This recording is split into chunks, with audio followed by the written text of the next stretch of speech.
70% వాళ్ళు ఇస్తే ప్రతి కోటి రూపాయలకి ప్రతి 100 కోట్లకి 70 కోట్లు వాళ్ళు ఇస్తే మనం 30 కోట్లు పెట్టాలి. అంతే కదా సార్? దట్స్ వాట్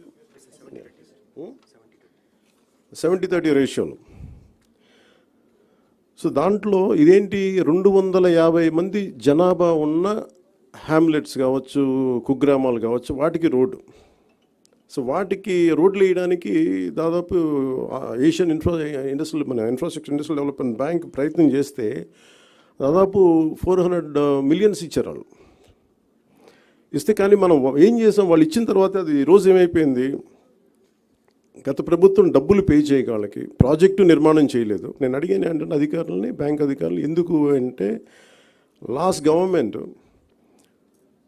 వాళ్ళు కనీసం వాళ్ళ వాటా వాళ్ళు ఇవ్వలేదు. వాళ్ళు 70 కోట్లు వాళ్ళ వంతు రిలీజ్ చేశారు, కానీ రాష్ట్ర ప్రభుత్వం ఇవ్వాల్సిన వంతుని వాళ్ళు రిలీజ్ చేయకపోవడం వల్ల వాళ్ళు ఏం చేశారు, అలా ఉంచేశారు దాన్ని.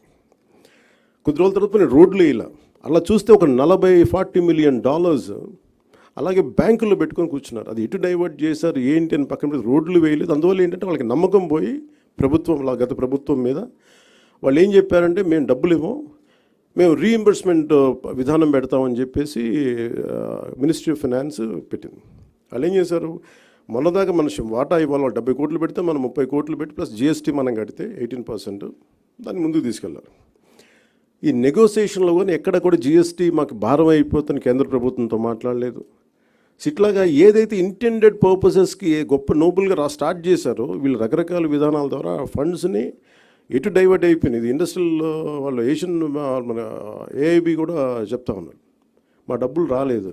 Then I said we have taken responsibility. వాళ్ళకి ఏం చెప్పానంటే మేము మాట్లాడతాం, మాకు కొద్ది సమయం వాళ్ళు అడిగింది ఏంటంటే రీఇంబర్స్మెంట్ పెట్టారు, అంటే ముందు మీరు ఖర్చు పెట్టేయండి మేము తర్వాత ఇస్తామని.